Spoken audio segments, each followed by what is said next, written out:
Cora Henderson over in Pitt and Frank Attorneys.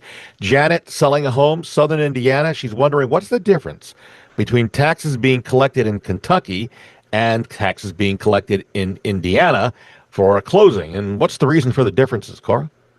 Hey, Janet, great question. So we serve both the Kentucky and Indiana area, and I can tell you that the property taxes are, in fact, handled differently. So this question does come up a lot. You are in good company there. So Indiana taxes are different than Kentucky. Now, they are still paid in arrears, but each year they are paying the previous tax year's tax bill instead of the current year's. So for instance, this year is 2025, but everyone is paying at the closing table and paying the 2024 tax bill. It's a year behind, okay?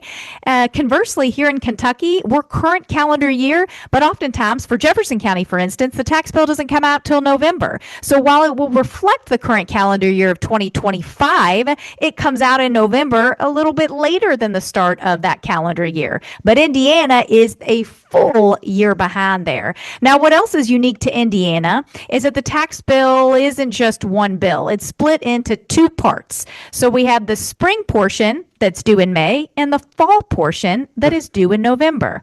Now, why is that split into two parts? Well, I've heard that that has something to do with helping the farmers in Indiana whose seasonal crops could be available for sale in late spring and late fall. Now, that may have been a historical reason as to why they've split that bill into two parts.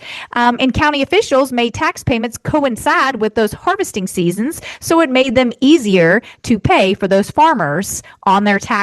I've also heard down the road that it was a year behind due to dozens and dozens of years ago when there could have been an economic downturn whereby they decided to grant some temporary relief, and that's how they ended up a year behind. Now, I cannot confirm or deny nor guarantee that. I can just tell you it's a rumor, but it might make sense. But nonetheless, once that relief is granted, as you can imagine, it's kind of hard to straighten back up because that would, of course, require a hefty bill be paid. So, all that said, even though it's a year behind and you go to sell your real property over in Indiana, and if you're selling, you're going to see a hefty proration on that settlement statement because we're prorating for a full year behind that current year that you're closing. Okay, so sellers, get out your pocketbook. You're going to be paying a lot on those taxes, but it does reflect the time in which you've owned the property, which makes those prorations very fair.